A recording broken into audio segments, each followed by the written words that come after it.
Before we begin this program, we would like to acknowledge and pay respect to the Kaurna people whose land this production was filmed on.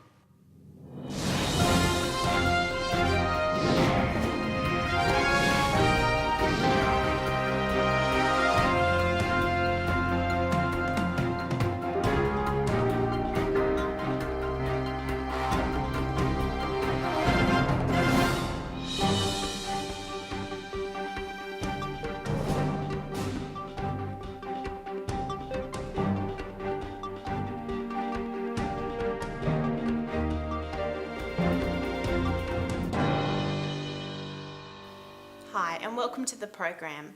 Tonight we will be discussing a South Australian school's decision to incorporate the United Nations Declaration for Indigenous Rights into the curriculum.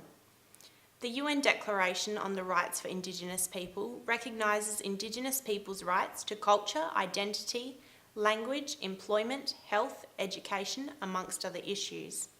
When Australia affirmed its support for the Declaration in 2009, it greatly strengthened the global consensus on the rights for Indigenous people.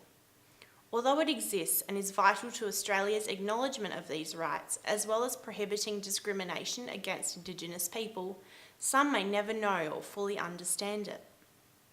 This is because it is not currently part of Australian schools' curriculum to teach this to their students.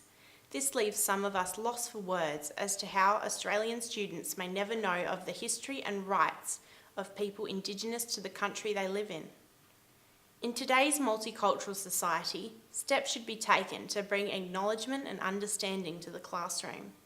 So today we are speaking with Principal Ronald Murray and SOS Coordinator Sarah Shepherd from Green Pine College to see just how serious they are about teaching students the significance of the UN Declaration on the Rights for Indigenous People.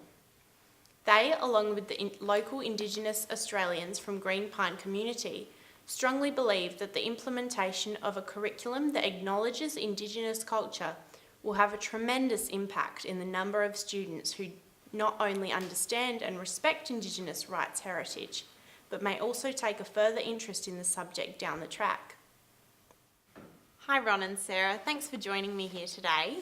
We'd like to know what you're trying to achieve in your classrooms by being one of the first schools to introduce the UN Declaration of Indigenous Rights to the youth of our Australia. Well, Alana, what we're trying to achieve here is further really what is already a positive movement. But to really understand this, you have to go back to 2007 when the Declaration was passed by the United Nations. The significant moment for Australia was in 2009 when the Labor-run government overcame previous government's objections and were in support of the UN Declaration for Indigenous Rights. And in doing so, this brought the issue to the public awareness. Therefore, we, along with the Indigenous leaders of the Green Pine community, believe that in bringing this into the classroom, we can further develop Australian students now and into the future. That does sound like a very important tool to educate our students, especially when considering what a multicultural society we live in. But if it is this important to our schools and students, then why exactly isn't it already a part of the Australian Studies curriculum? That indeed is a good question. The UN Declaration states that central to Indigenous Australians' shared cultural identity is their heritage, rights to land, language and culture. Therefore, we feel that learning more about these aspects should be part of not only the curriculum, but mainstream Australian culture should also be educated. Indigenous culture is of such a unique and diverse nature that the more understanding there is for it, a better shared future for our nation will be created. Indigenous rights is really a gateway to further education on Indigenous Australian culture, which has been underrepresented and overlooked in our school system for generations. Education on rights is universal. We all have rights. Students, teachers, Indigenous Australians. So really students can engage with the topic on the most basic level, their own rights. That's true. We can all relate to the acknowledgement of rights. So would you be directing this part of the curriculum to students of all backgrounds and year levels at your school? Yes, Alana. Indigenous rights is not just for Indigenous students. Non-Indigenous students can gain an understanding and appreciation for Indigenous culture.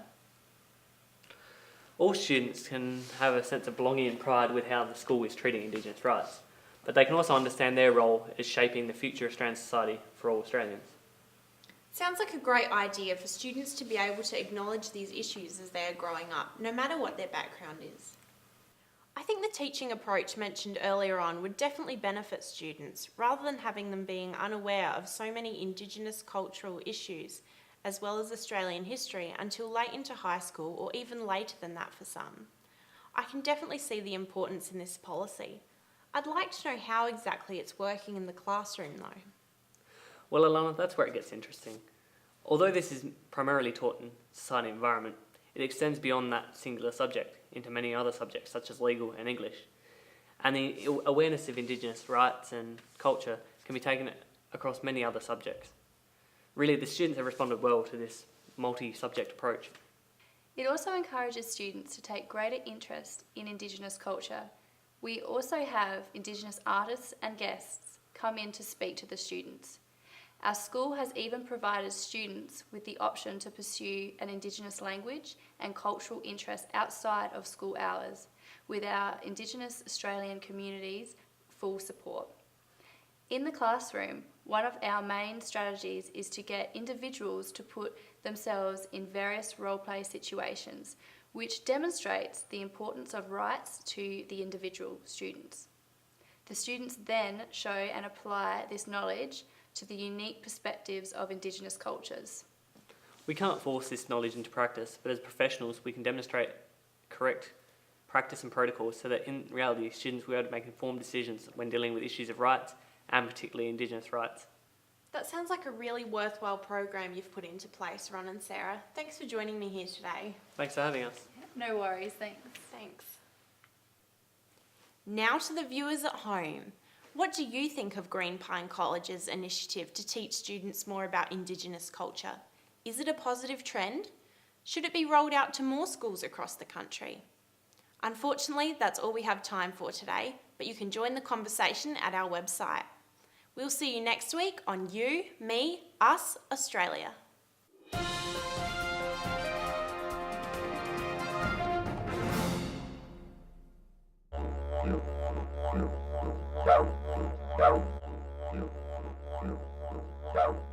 Go.